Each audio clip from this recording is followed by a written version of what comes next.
요한복음 5장 1절부터 9절까지 말씀으로 기적을 일으키시는 분, 기적을 보는 자, 이 제목으로 하나님 말씀을 함께 나눕니다.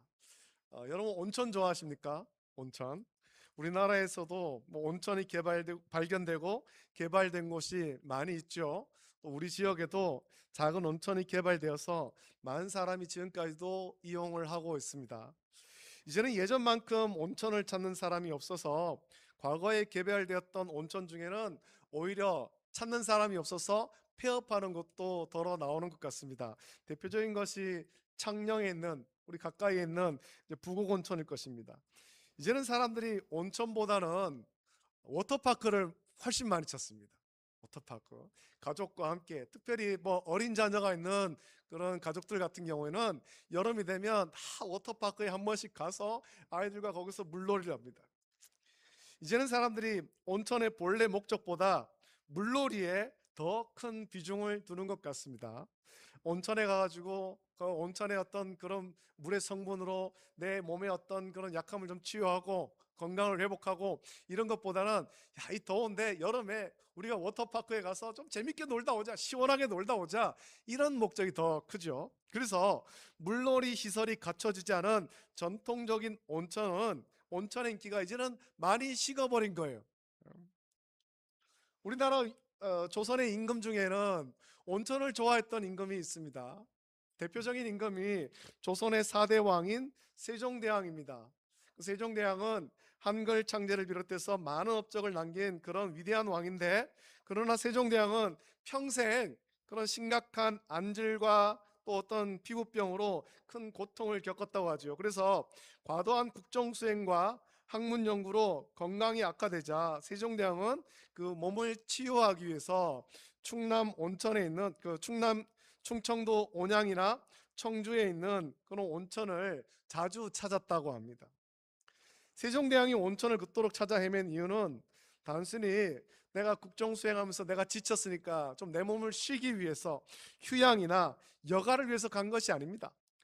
왕이라는 막중한 책임을 다하기 위해서 어떻게든 이 육신의 질병을 고치고 삶의 한계를 극복해서 그리고 또 내가 이 일을, 왕의 직무를 잘 수행하려는 그런 열망이 있었기 때문이죠. 왕의 권력으로도 해결할 수 없었던 그 육체의 질병과 한계 앞에서 온천을 찾았던 세종대왕의 모습은 어쩌면 육신의 아픔과 삶의 무거운 짐을 지고 이 땅을 살아가는 우리의 모습과 닮은 것 같습니다. 오늘 본문에도 이것처럼 인생의 아픔과 고통 속에서 치유의 생수를 찾아 모여든 많은 병자의 이야기가 오늘 요한복음 5장에 기록되어 있습니다. 오늘 본문의 배경이 되는 예루살렘 양문 곁에 있는 이 베데스다라는 연못이죠. 히브리어로 이 베데스다의 뜻이 있습니다. 베데스다의 뜻은 자비의 집이라는 뜻입니다.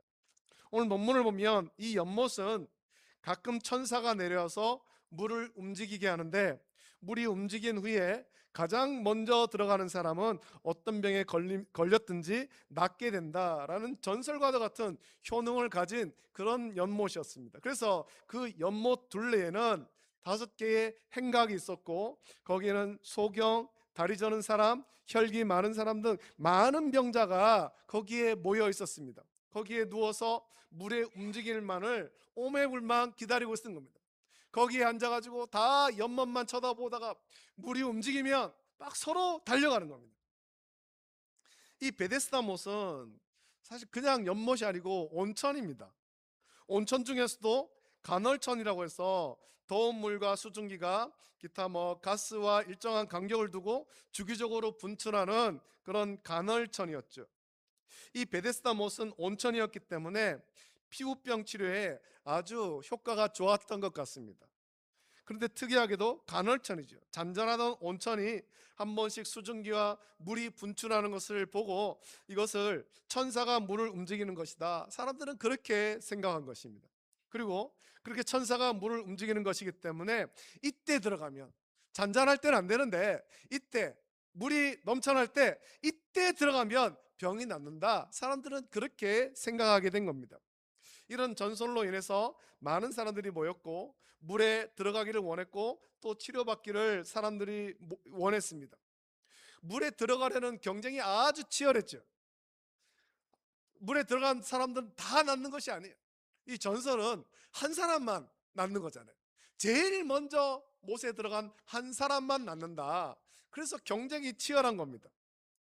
너무나 경쟁이 치열하다 보니까 경쟁에서 뒤처진 사람들이 생기기 마련입니다.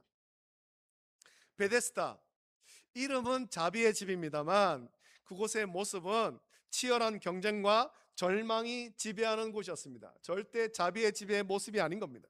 몸이 온전치 못한 병자들이 서로 먼저 들어가기 위해서 살벌한 눈치 싸움을 벌여야 되는 역설적이고도 참 비정한 그런 자리가 되어버린 겁니다. 자비의 집이지만 자비가 없는 것입니다. 그 많은 병자 가운데 오늘 성경을 보면 38해 된 병자 한 사람을 우리에게 보여줍니다. 이 38년이라는 세월은 한 사람의 인생이 완전히 무너지고 모든 희망이 꺾이기에는 충분한 기간이죠. 우리 속담에 그런 말 있잖아요. 오랜 병에 효자 없다, 그런 말이 있습니다. 아무리 효성이 지극한 자식이라도 부모의 병이 너무 오래 계속되면 지치고 힘들어질 수 있다, 그런 의미입니다. 이 병자도 처음에는 그를 간병하고 돕는 가족들이 있었을 것입니다. 매일 옆에서 도와주고 베데스다의 물이 움직이면 그를 도와서 함께 못으로 달려갔던 가족들이 있었을 것입니다. 그가 언제 이 베데스다 못에 왔는지, 또 병에 걸리고 곧장 베데스다로 왔는지, 아니면 이런저런 밖에서 이런저런 치료를 받다가 더는 소망이 없어서 베데스다 못으로 왔는지는 알 수 없지만 예수님께서 그를 보셨을 때 그는 38해나 병을 앓고 있었고 베데스다 못에 와서 누운 지도 이미 오래되었습니다. 예수님이 그를 보셨을 때 그의 눈에는 이미 어떤 소망도 없는 것과 같았습니다. 비록 베데스다 못에 와 있지만 그 못을 바라보면서 소망이 없는 거예요. 내가 저 못에 들어가서 내 이 병이 낫겠다, 이런 소망이 없는 겁니다. 왜냐하면 이제는 지친 거지. 누구도 자기를 도와주지 않고 자기는 그 못에 제일 먼저 들어가지 못했기 때문에 이제는 소망이 없는 겁니다. 베데스다의 못이 움직일 때 여전히 많은 사람이 물에 먼저 들어가겠다 달려들지만 이 사람은 이제 그럴 힘도 없고 소망도 없는 거예요. 그저 아무런 소망도 없는 채로 멍하니 못에 달려 들어가는 그들을 바라볼 뿐이죠. 이렇게 소망이 없는 병자에게 오늘 말씀 보면 예수님께서 찾아오신 것입니다. 예수님께서 그 누운 것을 보시고 묻습니다.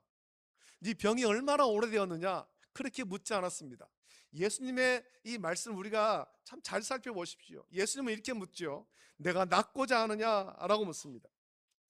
예수님의 이 질문은 너무나 당연한 것 아닙니까?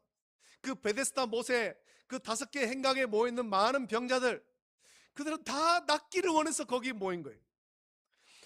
베데스다 못에 모인 모든 병자의 소망은 자기 병이 고침받는 것, 그래서 몸이 온전해지는 것이 그들의 소망이에요. 너무나 당연한 질문을 하셨지만 놀랍게도 이 병자는 당연한 대답을 하지 못합니다. 그는 당연한 대답을 하지 못하고 오히려 불평과 원망을 지금 쏟아내고 있는 것입니다. 예수님께서 내 병이 낫고자 원하느냐, 내가 낫기를 원하느냐 라고 물으실 때 예수님, 그렇습니다, 내가 낫기를 원합니다, 이게 당연한 대답인데 이 병자의 대답은 그 당연한 대답을 하지 못하고 불평과 원망을 하고 있다는 거죠. 우리는 이 병자의 대답을 통해서 우리는 그의 어떤 영적인 문제점을 좀 발견하게 됩니다. 병자는 이렇게 말합니다. 주여, 물이 움직일 때 나를 못에 넣어주는 사람이 없어 내가 가는 동안에 다른 사람이 먼저 내려가나이다 라고 대답합니다. 그는 예수님의 질문에 예수님, 그렇습니다, 예수님, 내가 낫기를 원합니다, 내가 너무너무 낫고 싶습니다, 간절히 구한 것이 아니에요. 대신에 나를 물에 넣어줄 사람이 없다, 나를 도와주는 사람이 없다, 다른 사람이 나보다 먼저 간다 라면서 자신의 환경과 타인을 탓하고 지금 이 병자는 불평과 원망을 늘여놓고 있는 것입니다. 여러분, 이 병자의 모습은 오늘 우리의 모습을 그대로 보여주고 있는 것이죠. 우리 역시 삶의 어떤 시련과 한계 앞에서 불평하고 원망합니다. 나는 가진 재물이 없어서 아무것도 못한다, 나는 나를 이끌어줄 인맥이 없다, 나는 빽이 없다, 나는 나를 도와줄 사람이 없어서 실패할 수밖에 없다, 성공하지 못한다. 나를 둘러싼 환경과 타인을 탓하는 겁니다. 베데스다 못의 상황을 보면 그곳에 모인 모든 병자가 최종 목표를 향해서 다들 달려갑니다. 그런데 출발선이 다릅니다. 또 달려가는 방법도 다릅니다. 어떤 사람은 어떤 사람의 출발선은 목표에 가까이 있고, 어떤 사람은 보이지도 않는 까마득한 먼 곳에 있을 수도 있습니다. 어떤 사람은 목표를 향해서 자동차를 타고 가는데, 어떤 사람은 비행기를 타고 가는 거예요. 또 어떤 사람은 맨발로 달려가기도 하죠. 출발점도 다르고 달려가는 방법도 다릅니다. 불공평한 경쟁을 하는 거예요. 이런 불공평한 경쟁 속에서 우리의 마음 속에는 불평과 원망이 늘어나는 거예요. 저 사람과 나와 출발점이 달라. 저 사람과 나와 가진 것이 달라. 저 사람은 많이 가졌는데 나는 가진 것이 없어. 저 사람은 인맥이 두터운데 나는 인맥이 없어. 나를 도와줄 사람이 없어. 요즘 우리 하는 말 중에 우리가 많이 들어봤습니다만, 뭐 금수저, 은수저, 흙수저, 이런 이야기가 이런 불공평한 경쟁에서 나온 말 아닙니까? 태어나서 보니 우리 부모는 가진 것이 많고 인맥이 많고, 우리 부모는 금수저네. 내가 금수저를 물고 태어났네. 태어나서 보니 우리 부모는 가진 것이 별로 없네. 우리 집은 가난하네. 내가 공부를 하고 싶어도 많이 배울 수가 없네. 나는 태어나 보니 흙수저네. 사람들은 이런 말합니다. 불공평한 경쟁이죠. 죽을 힘을 다해서 맨발로 달려가도 자기의 출발점은 언제나 목표에서 너무나 먼 곳에 있고, 자기보다 늦게 출발한 사람은 목표 가까이에서 출발할 뿐만 아니라 자신에게도 없는 자신에게는 없고 구할 수도 없는 방법을 이용해서 목표 지점으로 느긋하게 걸어가도 먼저 도착하는 거예요. 이렇게 불공평하고 불합리한 상황에 오늘날 많은 사람이 좌절합니다. 그러나 여러분, 우리가 환경을 바라보며 불공평하게 만드는 것은 원수 마귀의 아주 간략한 계략이에요. 간교한 계략이에요. 마귀는 전능하신 하나님을 바라지 못하게 만듭니다. 우리를 죄와 사망으로 구원하신 예수 그리스도의 얼굴을 보지 못하게 가로막고, 오직 나를 둘러싼 절망적인 형편과 불리한 조건만 바라보게 해서 낙심과 불평의 늪에 빠지게 만드는 겁니다. 예수님을 바라보면 되는데, 예수님을 바라보는 것이 아니고 나를 둘러싼 불공평한 그런 환경을 바라보는 거예요. 이 병자도 그렇지 않습니까? 예수님께서 지금 찾아오셨습니다. 내가 낫고자 하느냐? 예수님께서 물으십니다.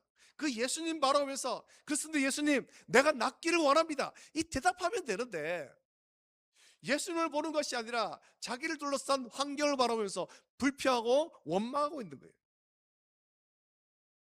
원수 마귀가 우리를 자꾸만 이렇게 만드는 거죠.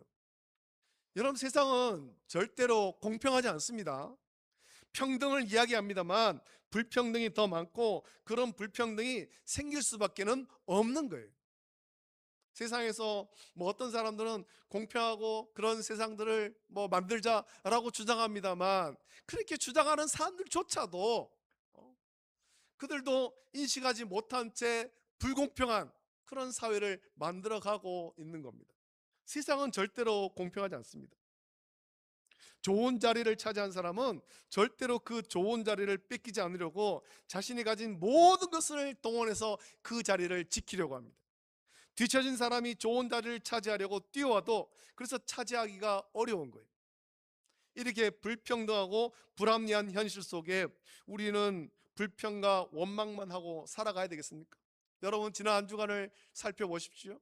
우리가 우리를 둘러싼 환경을 보면서 감사하며 살았습니까? 아니면 불평하고 원망하며 살았습니까? 우리 지난 한 주간 살면서 우리의 어떤 환경을 보면서 불평하고 원망하며 살았던 때가 훨씬 더 많았을 거예요. 원수 마귀는 우리 마음에 이런 불평과 원망을 일으키고 나만 억울하다라는 생각으로 가득 차게 만드는 겁니다. 그리고 이런 원망과 불평을 해결하는 세상의 방법은 내가 가지지 못한 것, 남은 가졌지만 나는 가지지 못한 것이 그것을 가진 자들 때문이다 라고 생각하게 만들고, 그래서 남이 가진 것을 빼앗게 합니다. 내가 가지지 못한 것, 남은 가졌지만 내가 가지지 못한 것을 빼앗으면 당장은 억울한 것이 해결되는 것처럼 여겨지지만 그것은 또 다른 불평과 원망을 만들고 뺏고 뺏기는 악순환을 만들 뿐입니다. 우리는 나를 둘러싼 환경을 보면서 자책하고 불평하지만 사실 우리를 구원하신 예수 그리스도, 우리의 진정한 도움이 되시는 주님은 이미 우리 곁에 와 계시는 거예요. 오늘 말씀을 자세히 보십시오. 38년 동안 잊힌 존재로 살아온 그 절망의 자리에 만왕의 왕이신 예수님이 직접 찾아오셨습니다. 직접 찾아오셔서 내가 낫고자 하느냐라고 물으셨듯이 오늘 이 시간에도 저와 여러분에게도 세상이 여러 가지 일로 불평하고 원망하는 우리에게 예수님은 우리의 아픈 삶의 현장에 직접 찾아오셔서 동일하게 묻고 계시는 것입니다. 내가 낫고자 하느냐? 이때 우리가 해야 될 일이 무엇입니까? 우리는 영적인 눈을 떠야 되는 것입니다. 지금 내 앞에 오셔서 내가 낫고자 하느냐라고 물으시는 분이 구약에 약속된 메시아, 온 우주의 주권자이심을 우리는 깨달아야 되는 것입니다. 그분이 나의 모든 문제를 해결해 주실 분이심을, 나의 메시아이심을 믿고 고백해야 되는 것입니다. 예수님의 이 질문 속에, 내가 낫고자 하느냐, 이 질문 속에는 이미 완전한 정답이 포함되어 있죠. 내가 낫고자 하느냐라는 말씀은 단순히 그의 어떤 마음의 소원을 물으신 것이 아니라 내가 너를 낫게 할 권능 있는 메시아다, 이 말씀이 포함되어 있는 거예요. 내가 낫고자 하느냐? 내가 너를 낫게 할 수 있다, 이 말씀이 포함되어 있다는 것입니다. 내가 너를 고칠 수 있다, 내가 너를 온전하게 할 수 있다, 내가 너를 구원한다 라는 선언이자 선물이 포함된 말씀인 것입니다. 여러분, 나를 도와줄 세상에 사람이 없다고 절망할 필요가 없습니다. 연못에 제일 먼저 들어가지 못한다고 낙심할 이유도 없는 것입니다. 베데스다 연못의 물보다 비교할 수 없이 크신 생수의 근원 되신 예수님이 우리 옆에 오시기 때문입니다. 할렐루야. 그 예수님이 지금도 우리 곁에 계신 것입니다. 우리와 함께 하시는 것입니다. 우리가 세상의 것을 가지지 못했지만 그것으로 불평하고 원망할 필요가 없습니다. 모든 것의 왕이 되신 예수님께서 우리와 함께 하십니다. 할렐루야. 따라서 이 병제가 해야 할 일은 너무나도 명확하지요. 예수님의 질문을 듣고 자신의 환경을 탓하는 것이 아니라, 네 주님, 내가 낫기를 원합니다. 예수님, 나를 고쳐주십시오. 주님의 권능을 믿고 간구하는 것이 필요한 것입니다. 오늘 저와 여러분들도 똑같습니다. 우리의 삶의 환경을 보면서 나는 돈이 없고, 나는 권력이 없고, 나는 인맥이 없고, 그것을 불평하고 원망할 것이 아니라 만왕의 왕이 되신 예수님께서 우리와 함께 계심을 믿으면서 주님이 우리의 모든 것 되심을 믿고 고백하고 감사하는 삶을 살아가야 됩니다. 오늘 인생의 여러 가지 문제와 아픔으로 고통을 겪는 여러분, 예수님은 이미 우리의 삶의 현장에 찾아오셔서 우리의 문제가 해결받기를 원하시느냐 우리에게 묻고 계시는 거예요. 이때 우리는 38년 된 병자처럼 이것이 없어서 안 된다, 저 사람이 안 도와줘서 못한다, 불평할 것이 아니라, 예수님, 내가 문제 해결받기를 원합니다. 예수님, 나를 구원하소서, 나를 불쌍히 여기시옵소서, 나를 고쳐주시옵소서 부르짖어야 되는 것입니다. 예수님만이 우리의 구원자가 되시는 거예요. 우리가 나의 한계를 인정하고 오직 예수 그리스도만을 바라면서 도움을 구할 때 우리의 유일한 구원자이신 예수님께서 삶의 모든 얽힌 문제를 완전하게 풀어주실 것입니다. 할렐루야. 이 병자의 최종 목표는 못에 들어가는 것이 되어서는 안 됩니다. 최종 목표는 병이 낫는 것이 되어야 되지. 그런데 이 병자는 자신의 최종 목표를 잊어버리고 못에 들어가는 데에만 집중하고 있고, 못에 들어가지 못함으로 해서 불평하고 원망하는 거예요. 오늘날 우리도 치열한 경쟁 사회 속에서 우리의 최종 목표를 잊고 살아갈 때가 많습니다. 열심히 달려왔지만 그동안 무엇을 위해서 달려왔는지 잊어버릴 때가 많다라는 겁니다. 여러분, 우리의 최종 목표는 이 세상에서 잘 먹고 잘 사는 것이 아닙니다. 우리의 최종 목표는 예수님을 잘 믿고 구원받은 백성이 되는 것이며 예수 그리스도의 증인이 되는 것입니다. 하나님의 나라를 이 땅 가운데 이루는 것이 우리의 최종 목표가 되어야 되는 것입니다.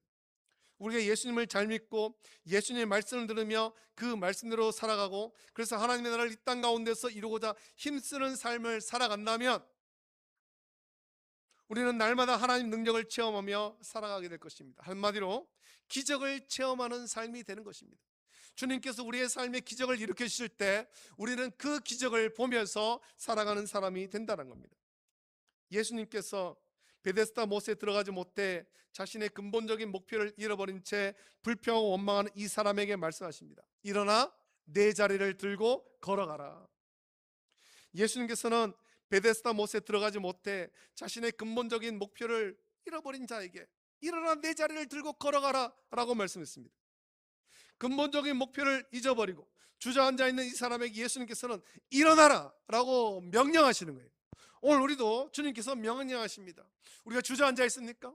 삶의 여러 가지의 시련과 고난을 해서 삶의 자리에 주저앉아 있습니까? 주님은 명령하시는 것입니다. 내 자리를 들고 일어나라, 일어나라. 여러분, 우리는 주님의 말씀을 듣고 주님의 뜻을 따라서 주저앉아 있는 그 자리에서 일어나야 되는 것입니다. 뒤에 나오는 14절의 말씀 보면 예수님께서 이렇게 말씀하시죠. 보라, 내가 나았으니 더 심한 것이 생기지 않게 다시는 죄를 범하지 말라 말씀하십니다. 그동안 하나님의 말씀을 듣지 않고 죄를 범하며 살아감으로 몸에 고통받았습니다. 예수님께서는 불평하고 원망하며 죄만 짓고 있던 그 자리에서 일어나 하나님의 말씀을 듣고 순종하는 자리로 일어나 걸어가라 라고 말씀하시는 거예요.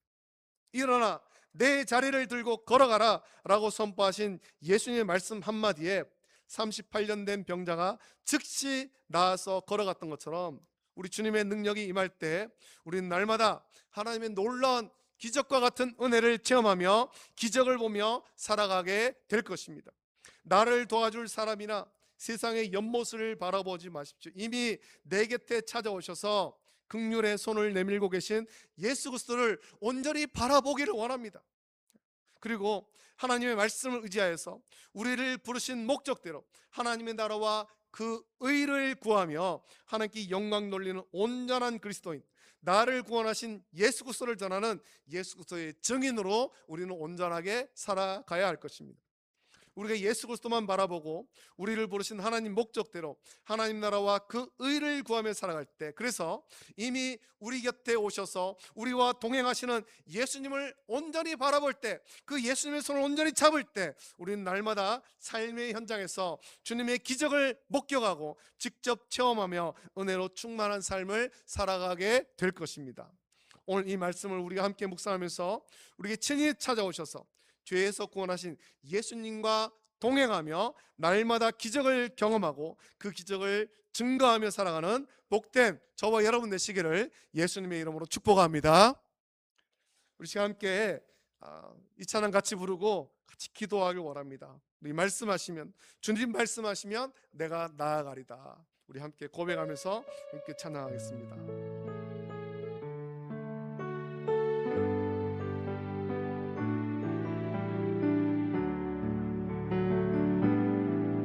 주님 말씀하시면 내가 나가리다. 주님 뜻이 아니면 내가 멈춰서리다.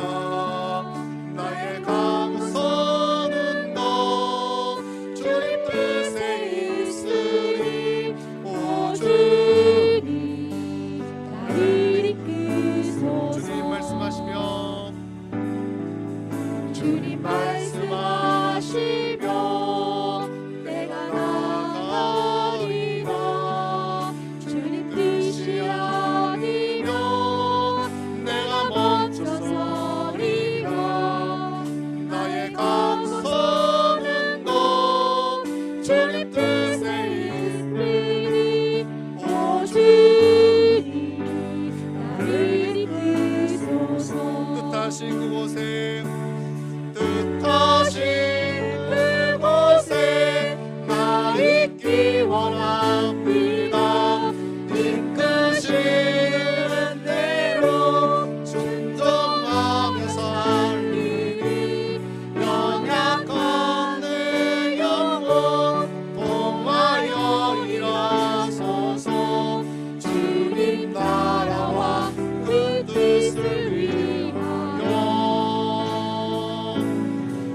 기도하겠습니다. 우리가 말씀을 묵상하시면서 같이 기도하길 원합니다. 우리가 38년 된 병자와 같이 삶의 어떤 여러 가지 힘든 일로 인해서, 시련으로 인해서 우리가 그 자리에 주저앉아 있는 채 나는 가진 것도 없고 나를 도와주는 사람도 없고 그래서 난 아무것도 못한다, 불평하고 원망하며 살아오진 않습니까? 이 시간에 그동안에 있었던 우리의 모든 불평과 원망을 다 십자가 앞에 내려놓고 우리 곁에 이미 찾아오셔서 우리에게 내가 낫기를 원하느냐, 내가 낫고자 하느냐, 내 삶의 문제가 해결되길 원하느냐 말씀하시는 예수님을 온전히 바라보기를 원하고, 예수님이 내미신 그 손을 온전히 붙잡기를 원하고, 그래서 주님 손 붙잡고 주저앉아 있던 그 자리에서 일어나서 주님의 능력을 전하는 그런 증인의 삶을 살아갈 수 있도록, 기적을 일으키시는 주님과 함께 동행하면서 기적을 보는 삶을 살아갈 수 있도록 은혜를 부어달라고, 우리의 삶에 주님의 주시는 은혜로 기쁨이 충만하도록 은혜를 부어달라고 간절히 우리 합심하여서 함께 기도하기를 원합니다. 아울러서 함께 기도할 때 이제 우리 연약한 성도들 위해서 같이 기도하시고, 그 연약한 성도를 긍휼히 베푸사 치료해달라고 간절한 마음으로 주님 한번 크게 부르짖고 합심하여 함께 기도합니다. 주여, 걸어가신 아버지 하나님, 사랑과 은혜를 감사합니다. 아버지 하나님이시여, 오늘도 우리를 주의로 인도하시고 하나님 말씀 함께 나누게 하심을 감사드립니다. 아버지 하나님이시여, 오늘 시간에 주의 말씀을 함께 나누며 기도합니다. 아버지 하나님, 우리가 38년 된 병자와 같이 이렇게 연약한 채로 주저앉아 있지 않은가 우리 자신을 돌아보게 해주시기를 원하고, 아버지 하나님, 그 자리에 주저앉아 있는 것이 아니라 불평하고 원망하며 주저앉아 있을 것이 아니라 주님 바라보고 주님 손 붙잡고 그 자리에서 일어나게 하시고 주님을 찬양할수록 은혜를 베풀어 주시기를 약속합니다. 주님의 영광을 원합니다. 아버지 하나님, 내가 낫기를 원하느냐, 이미 우리에게 찾아오셔서 말씀하시는 주님, 우리의 모든 문제를 해결하시고 우리를 계시는 주님 바로 위에서 찬양할수록 은혜를 베풀어 주시옵소서. 아버지여, 은혜를 나누며 주시기를 간절히 소원하옵나이다. 주님 함께 해주시고 은혜를 베풀어 주시기를 간절히 소원하옵나이다. 아버지 하나님이시여, 내 삶의 여러 가지 일로 인해서 주저앉아 있고 낙심하고 있는 일을 불쌍하시고 일으키시사 우리의 손을 잡아 일으키시고 아버지 안에 세워 주시옵소서. 강건케 하여 주시옵소서. 은혜로 채워 주시기를 간절히 소원하옵나이다. 오늘 아버지 안에 성령님께서 우리 어디 역사하셔서 은혜를 부르시고 우리 모든 연약한 성도 은혜를 부시고 치료하여 주시기를 간절히 소원하오며 돌아가신 예수님 기도합니다. 참 좋으신 아버지 하나님, 사랑과 은혜를 감사드립니다. 아버지 하나님, 오늘도 거룩하고 복되고 영광스러운 주일 주의 전을 인도하셔서 하나님을 예배하게 하심을 감사드립니다. 아버지 하나님, 시간에 또 말씀 묵상하면서 우리의 삶을 돌아보길 원합니다. 우리도 이 38년 된 병자와 같이 여러 가지 인생의 어려운 일로 인해서 주저앉아 있고 낙심하고 있으면서 불평하고 원망하며 살진 않습니까? 아버지 하나님, 우리 곁에 찾아오신 주님께서 내가 낫기를 원하느냐 라고 말씀하심에도 불구하고 주님, 내가 낫기를 원합니다. 주님, 나를 구원하여 주시옵소서. 은혜를 베풀어 주시옵소서. 그렇게 간구하지 못하고 불평하고 원망하고만 있지는 않습니까? 이 시간에 그동안 우리의 삶을 둘러싸고 있던 모든 불평과 원망을 십자가 앞에 다 내려놓기를 원하고, 또 이제는 우리에게 찾아오신 주님을 온전히 바라보게 하여 주시옵소서. 우리에게 손을 내밀어 주신 그 주님의 손을 굳게 붙잡고 주저앉아 있던 그 자리에서 일어나게 하여 주시기를 원하고, 그래서 주님을 통해서 기적을 체험하고 또 바라보면서 주님의 그 놀라운 능력을 날마다 전하는 증인의 삶을 살아갈 수 있도록 은혜를 베풀어 주시옵소서. 아버지 하나님, 한 주간의 삶 속에서도 주님께서 은혜를 베풀어 주시사 주님의 기적을 날마다 체험하며 전할 수 있도록 복 주시기를 간절히 소원하고 감사드립니다. 이제는 우리 주 예수 그리스도의 은혜와 하나님 아버지의 사랑하심과 성령님의 감화 역사 교통하심이 우리에게 찾아오셔서 손 내밀어서 우리를 이렇게 세우시는 주님 바라보면서 모든 불평과 원망 버리고 주님의 손 붙잡고 그 삶의 자리에서 일어나서 주님의 능력을 전하며 복음을 전하며 살기를 결단한 우리 모든 성도들 머리 위에, 가정과 자녀와 직장과 생업 위에 이제로부터 영원토록 함께 있을지어다. 아멘.